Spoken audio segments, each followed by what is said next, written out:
So we've entered into a new month, one where we're finding ourselves wondering when could it be safe to leave our homes and when can we relax social distancing as states around the country are doing that.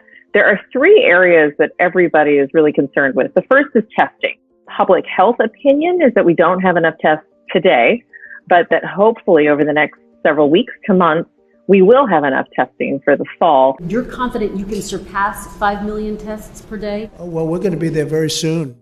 Second issue of importance is vaccine development, but that is still unlikely to happen anytime soon. When Dr. Fauci says how long until a vaccine, he says 12 months to 18 months. And then finally, treatment options. On that front, we actually do have some very recent good news. New findings from the NIH on the antiviral drug remdesivir.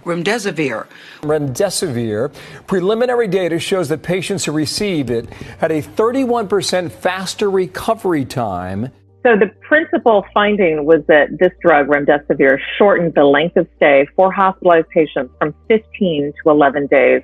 While that might not sound like a lot, anything that we can do to speed up recovery can have a huge impact. What it is proven is that a drug can block this virus. Remdesivir works by preventing the replication of the actual coronavirus as it attaches to what we call epithelial cells. And you see those little crowns and red spikes on those pictures of the virus that are probably in all of our heads. It's a treatment that tries to prevent those spikes from reproducing the virus itself. This raises a lot of questions in the research community about what's next. Number one, if it's got such a positive signal or positive effect, should we be using it with the dozens of other therapies that are also in clinical trial?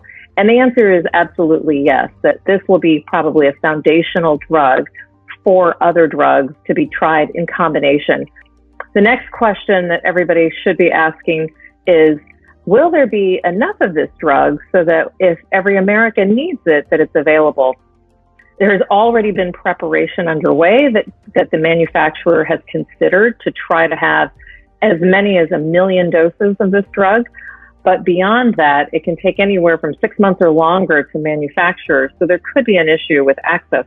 Another point that I emphasized was that this is a drug that was used on hospitalized patients. Candidly, this is a drug that's administered through the IV, and you have to monitor patients pretty closely. So it's hard to imagine that this particular drug would be immediately available to be studied in the outpatient setting, but it is something that people are considering. Meanwhile, Americans are going to have to continue social distancing, hand hygiene, and doing whatever we can to minimize the spread of this virus. So that probably remains our best prevention over everything.